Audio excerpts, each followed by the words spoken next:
மொறு மொறு காலிஃப்ளவர் 65 எப்படி செய்யுதுன்னு பார்க்கலாமா? காலிஃப்ளவர் இந்த மாதிரி கட் பண்ணி எடுத்துக்கோங்க. இந்த மாதிரி சின்ன சின்ன பீஸாக. இங்கே ஒரு பாத்திரத்தை தண்ணி சூடு பண்ணிக்கோங்க. நல்லா கொதித்து வரும்போது அரை ஸ்பூன் மஞ்சள் தூள், 1 ஸ்பூன் உப்பு, கல் உப்பு போட்டுடுங்க.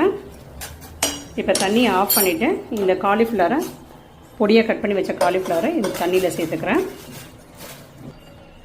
ஒரு 5 நிமிஷம் அப்படியே இருக்கட்டும். கண்டிப்பாக இந்த மாதிரி சுடுதண்ணில் போட்டு எடுத்துக்கோங்க. ஏன்னா காலிஃப்ளவர் வந்து சின்ன சின்னதாக புழு இருக்கும்.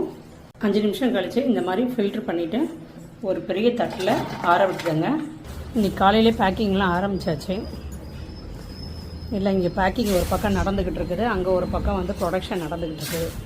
இது பார்த்திங்கன்னா நம்ம இதில் வாட்டர் கேன் வர நம்ம வச்சுருக்கிறோம். இப்போது இந்த வாட்டர் கேனில் பார்த்திங்கன்னா 3 செட்டு இருக்கும். ஒரே இதில் வந்து 3 இருக்கும் வாட்டர் கேன். இது பெருசு, இது ஒன்று. ஒரே இதில் 3 செட்டு இருக்குது. இது வந்து நல்ல பெரிய கேனாக இருக்குது. இது நம்ம ஹேமாஸ் கிச்சன் ஃபுட்ஸில் வந்து தேவைப்படுறவங்க வெப்சைட்லேயும் ஆர்டர் பண்ணிக்கலாம், இல்லைன்னா நீங்கள் வாட்ஸ்அப்லேயும் ஆர்டர் பண்ணிக்கலாம். இப்போ இது கூட ஒரு லெமன் பிழிஞ்சு ஊற்றிக்கிறேன். இஞ்சி பூண்டு பேஸ்ட் அரை ஸ்பூன். இப்போ இதில் ஹேமாஸ் கிச்சன் ஃபுட்ஸ் கோபி 65 எடுத்துக்கிறேன். நம்ம இதில் தனியாக கோபி 65 இருக்குது.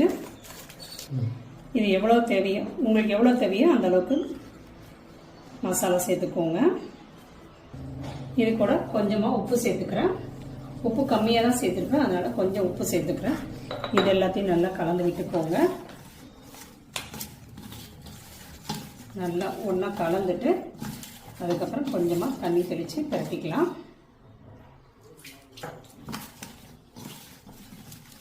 இன்னும் கொஞ்சம் பொடி சேர்த்துக்கிறேன். இது ஒரு அரை மணி நேரம் அப்படியே ஊறட்டும். எண்ணெய் காஞ்சிடுச்சு. இப்போ நம்ம ஒவ்வொன்றா எடுத்து போட்டுக்கலாம். நல்லா சூடாக இருக்கணும் எண்ணெய். மசாலா நல்லா உதிராமல் நல்லா வரும். நல்லா மொறு மொறுன்னு சூப்பராக வெந்துட்டு இருக்குது. இப்போது நம்ம காலிஃப்ளவர் 65 ரெடி எடுத்துக்கலாம். இப்போ நமக்கு காலிஃப்ளவர் 65 ரெடி. எல்லாத்தையும் பொரிச்சிட்டு காட்டலாம். நமக்கு பாருங்கள் மசாலாலாம் உதிராமல் எப்படி இருக்குது பார்த்தீங்களா? கண்டிப்பாக ட்ரை பண்ணுங்கள். இந்த கோபி 65 மசாலா நம்ம ஹேமாஸ் கிச்சன் ஃபுட்ஸில் இருக்குது. நீங்கள் வந்து வெப்சைட்லேயும் ஆர்டர் பண்ணிக்கலாம், இல்லைனா வாட்ஸ்அப்லேயும் ஆர்டர் பண்ணிக்கலாம். சாப்பிட்டு பார்த்துக்கலாம் எப்படி இருக்குன்னு. நல்லா மொறு மொறுன்னு சூப்பராக இருக்குது. கண்டிப்பாக ட்ரை பண்ணுங்கள். தேங்க்யூ. இன்னைக்கு வெள்ளை லட்டு வந்து ஃப்ரெஷ்ஷாக போட்டிருக்கிறோம். பாருங்கள் எப்படி நல்லா எண்ணெய் மினு மினுன்னு சூப்பராக இருக்குது பார்த்தீங்களா? வெள்ளை லட்டு, கவுனி லட்டு எல்லாமே ஃப்ரெஷ்ஷாக போட்டுட்ருக்கோம். தேவைப்படுறவங்க வெப்சைட்லேயும் ஆர்டர் பண்ணிக்கலாம், இல்லைனா வாட்ஸ்அப்லேயும் ஆர்டர் பண்ணிக்கலாம். தேங்க்யூ.